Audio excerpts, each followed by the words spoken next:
très bien de dénoncer l'islamisme, mais il faut maintenant une politique active. Pas seulement avoir éradiqué le colonel Kadhafi, comme on l'a fait avec succès, et il faut reconnaître que Nicolas Sarkozy l'a fait, de mon point de vue, avec beaucoup de brio et de réussite, mais il faut une politique active. Alors c'est quoi une politique active? Parce qu'on a reproché les relations privilégiées avec les dictateurs avant ces révoltes. Voilà. C'est quoi une politique active? Quel serait son Par contenu? exemple, il y a un État qui s'appelle l'Allemagne, qui est très à la mode en ce moment, n'est-ce pas, et qui donne beaucoup d'idées et qui sert, qui a beaucoup de valeur d'exemple en matière monétaire. Il en a également en matière d'ingénierie, de droits de l'homme et notamment de bonne gouvernance. Je ne suis pas un fanatique de la religion des droits de l'homme, mais c'est quand même un très beau mot qu'il faut observer.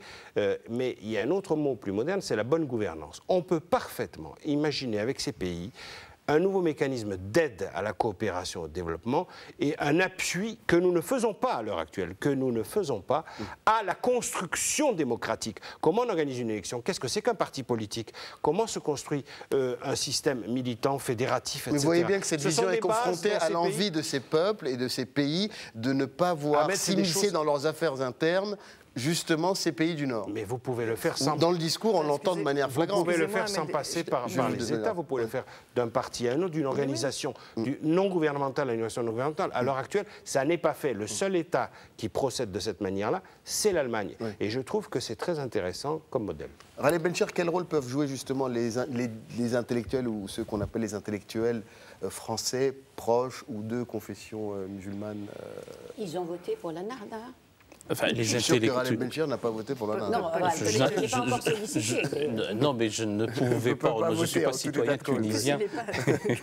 Non, mais voilà, symboliquement ou moralement. La réponse de ceux qui savent à l'égard de ceux qui ne savent pas encore ou de ceux qui ne savent pas du tout, elle est énorme. Donc le rôle de l'intellectuel, la tâche de l'intellectuel est fondamentale. Encore faut-il qu'on comprenne le statut de l'intellectuel. On disait le siècle de Lucrèce ou le siècle de Voltaire. Maintenant, on ne peut pas dire le siècle de je ne sais trop qui. Donc si vous savez de qui. Oui, on le dit parfois, mais malheureusement, j'émets de sérieuses réserves. Mais en tout cas, l'importance des intellectuels, c'est de s'attaquer au niveau de la réflexion, au niveau, en amont de tout ça, mais aussi concomitamment à ceux, pardonnez-moi le terme prosaïque, à ceux qui se coltinent le réel, ceux qui travaillent sur l'humain, ceux qui gèrent la cité désormais islamiste, entre guillemets, dans ces contrées-là.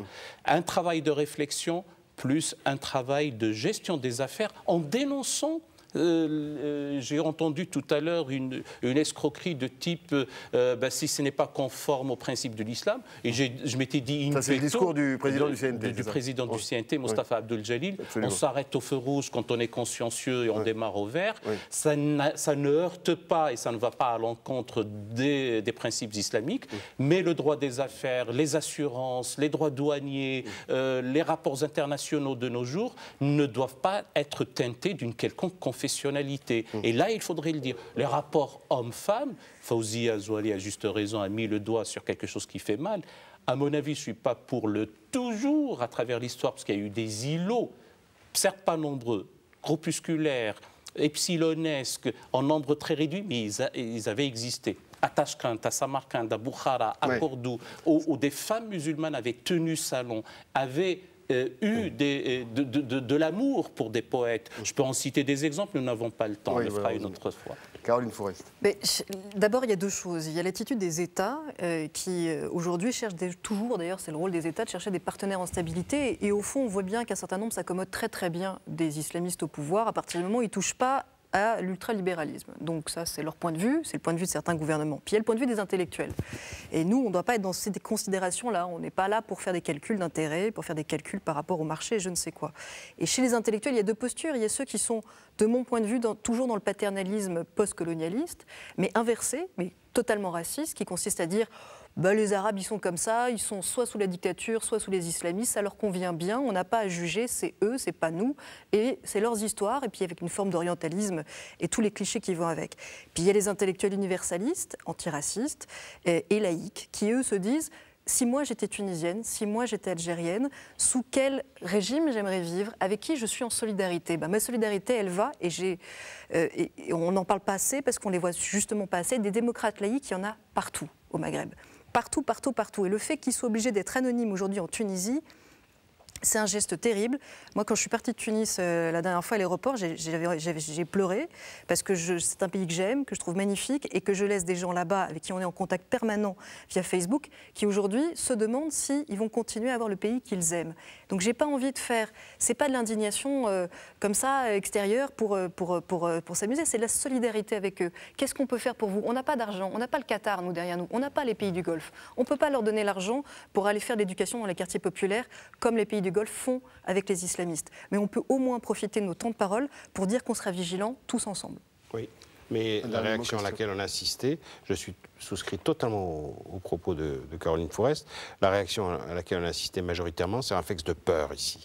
C'est-à-dire invasion, la Méditerranée, Lampedusa, oh my God. Je ne suis pas d'accord avec ça, Christian, parce que moi, ce que j'ai entendu sur toutes les radios françaises, les journaux, c'était islamistes modérés, des islamologues dont on sait qu'ils sont en affaire avec le Qatar, qui nous ont expliqué dans des journaux de marchands d'armes que tout allait bien, que ça allait être un scénario. La Turque, moi j'ai entendu beaucoup ça. Dans un premier temps, il y a eu, pendant les événements, il y a eu la peur d'une vague d'immigration nouvelle. Lampedusa, ça, pas oui, après les élections tunisiennes. Non, c'était au moment de Lampedusa. Ouais. Ça, c'est l'immigration. C'est pas la même chose.